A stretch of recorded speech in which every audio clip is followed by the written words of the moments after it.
Hi there, it's Andrew Miller from Business Enjoyment. It's a phrase that often gets said that success leaves footprints, and people will often use that as the introduction to say, well, you look at the successful people and follow what they do.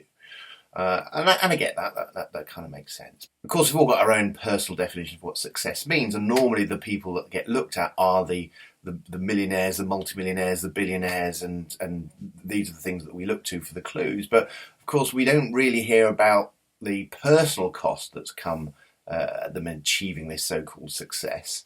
Most people in business, yes, we do the thing we love, but it's all the other bits around it where the problems arise, and we can pay the penalty in so many other areas. But what's interesting is when you do listen to somebody who is getting it right, it's not about how much money they make. I mean, they get enough money in to make themselves happy, but they've got a good balance, a great family life, a purpose behind what they do. They feel really connected with everything and thoroughly enjoying life as a whole through their business. When you do hear them speak and you start thinking, oh, what clues are they leaving behind? They all tend to have a moment. And it might be their company going bust. It might be that they worked so hard that they ended up in hospital and had this moment of realization whilst they were about to go under the surgeon's knife. Or whatever it might be. There's some sort of traumatic incident which creates a shift.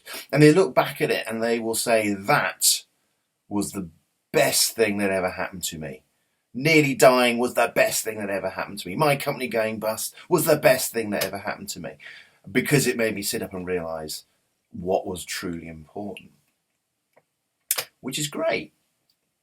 But if you're setting out your business plan, your life plan, or your intentions, what you're going to do, I put it to you, you are not going to put on the top of your to-do list, let company go bust, or drive yourself to the point of death.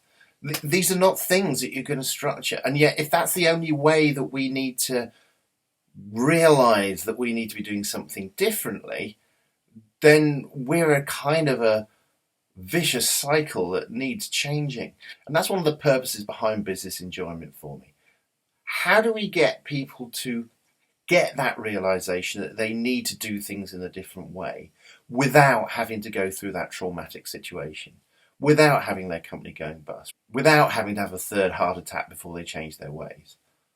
I believe it is possible to get there. I believe it is possible to find what your true calling is and get connected with a passionate, engaging, enjoyable future without having to go through such awful situations.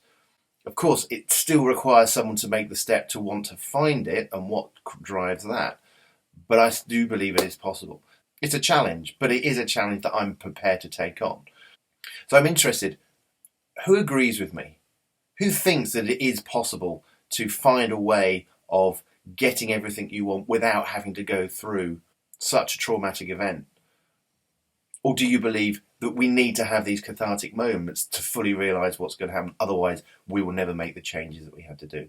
Great subject for discussion. Put your comments in the comments box, and I'd love to see what you think. That's Andrew Miller from Business Enjoyment, and I want you to enjoy your business so much it makes your bits tingle.